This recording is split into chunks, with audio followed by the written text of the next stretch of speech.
Chapitre 1er. Jacques, serviteur de Dieu et du Seigneur Jésus-Christ, aux 12 tribus qui sont dans la dispersion, salut.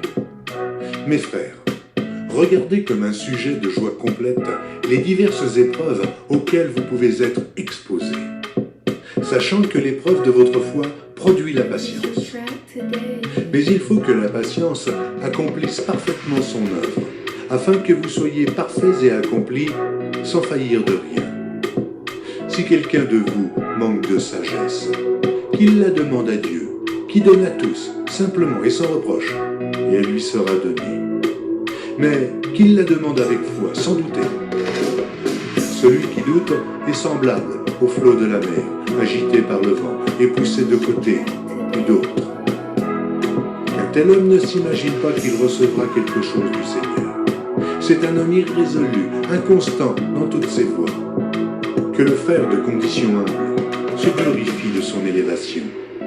Que le riche, au contraire, se glorifie de son humiliation, car il passera comme la fleur de l'herbe.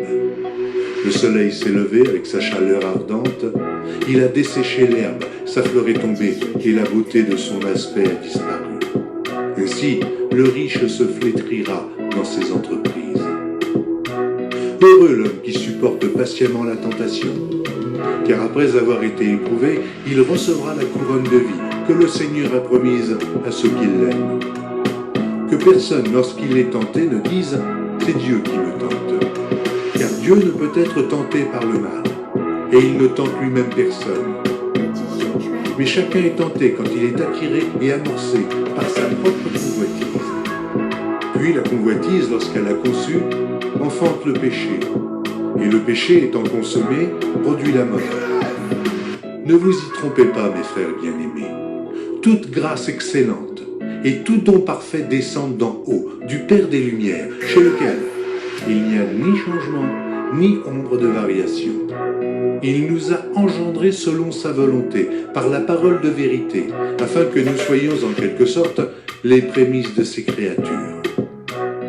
Sachez-le, mes frères bien-aimés, ainsi que tout homme soit prompt à écouter, lent à parler, lent à se mettre en colère, car la colère de l'homme n'accomplit pas la justice de Dieu.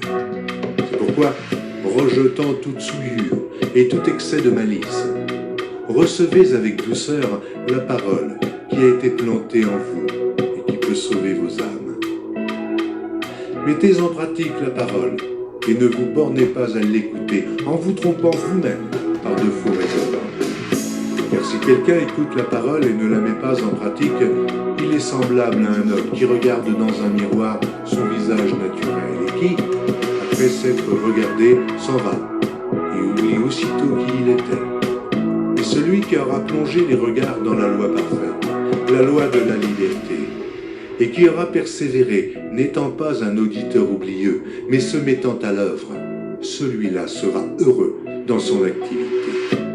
Si quelqu'un croit être religieux, sans tenir sa langue en bride, mais en trompant son cœur, la religion de cet homme est vaine. La religion pure et sans tache, devant Dieu notre Père, consiste à visiter les orphelins et les veuves dans leur affliction, et à se préserver des souillures du monde.